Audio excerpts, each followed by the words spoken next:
रोहन आधी रात को अपनी गर्लफ्रेंड से अपने मोबाइल से बातचीत कर रहा था वीडियो कॉल पे और कुछ 61-62 वाली बातें कर रहा था। तभी अचानक उसकी बुआ टॉयलेट करने के लिए उठी तो उसने रोहन की बातों को सुन लिया और फिर उसकी बातों को जाकर नजदीक से सुनने लगी और उसकी गरम गरम बातें सुनकर रोहन की बुआ कोमल एकदम से गर्म हो गई और फिर अपने आप को बर्दाश्त नहीं कर पाई तो फिर रोहन के कमरे में चली गई और फिर बुआ कोमल घोड़ी के स्टाइल में अपने भतीजे रोहन के साथ 61-62 वाला प्रोग्राम चलाने लगी। नमस्कार दोस्तों, स्वागत है आप सभी का हमारे एएसएन क्राइम अफेयर चैनल में। दोस्तों, एएसएन क्राइम अफेयर चैनल को आप सभी लोग सब्सक्राइब कीजिए, वीडियो को लाइक कीजिए, वीडियो को ढेर सारा शेयर भी कीजिए। दोस्तों, रोहन की जवानी उफान मार रही थी और रोहन की उम्र 22 साल थी।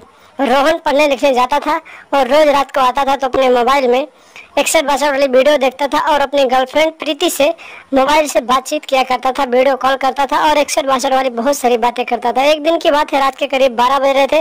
रोहन अपने कमरे में लेटा हुआ था और अपने गर्लफ्रेंड से 61-62 वाली वीडियो के बारे में वीडियो कॉल करके बातचीत कर रहा था और 61-62 वाली बातें कर रहा था।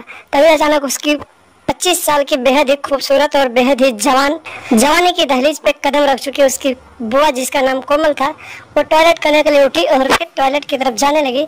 तभी अचानक उसे रोहन के कमरे से कुछ आवाजें आती हुई सुनाई दी। उसने रोहन के दरवाजे के पास जाकर खड़ी होकर सुना तो रोहन 61-62 वाली बातें अपने गर्लफ्रेंड से कर रहा था और मोबाइल में 61-62 वाले वीडियो की तरह बातचीत कर रहा था। जब उसकी बुआ ने इतनी बातें सुनी तो बातें सुनकर उसकी गरम गरम बातें सुनकर उसकी जवानी उफान मारने लगी और अंदर से गर्म हो गई और पानी पानी होने लगी। तो फिर बुआ अपने आप को नहीं रोक पाई और टॉयलेट न जाकर सीधे अपने भतीजे रोहन के कमरे में पहुंच गई और उसके रजाई में घुस गई और फिर घोड़ी के स्टाइल में होकर उसके साथ अपना गेम बजवाने लगी। इसी तरीके से जो भतीजा था रोहन काफी दिनों के बाद किसी को इतने अच्छे से पाया था तो फिर वो अपनी बुआ को अच्छे तरीके से बजा रहा था और अपनी बुआ कोमल को इतने जोरदार तरीके से बजा रहा था कि उसकी चीख निकल रही थी। इसी तरीके से रोज रात को बुआ अपने भतीजे से 61-62 करवाती थी और एक दिन कोमल और रोहन दोनों कमरे में अपनी हवस को अंजाम दे रहे थे। तभी अचानक कोमल का छोटा भाई जो था, जिसका नाम रमेश था, उसने अपने भतीजे को अपनी बहन के साथ 61-62 करते हुए देख लिया और फिर वो कमरे में पहुंच गया और फिर अपने भतीजे के साथ लड़ाई झगड़ा करने लगा। जब उन दोनों की लड़ाई झगड़ा इतने आगे बढ़ते चली गई तो फिर कोमल ने अपने भाई के साथ हाथापाई शुरू कर दी। उसके बाद रमेश ने घर में रखा एक धारदार हथियार उठाया और अपनी बहन और अपने भतीजे दोनों का गला काट दिया और मौके पर ही दोनों की मौत हो गई।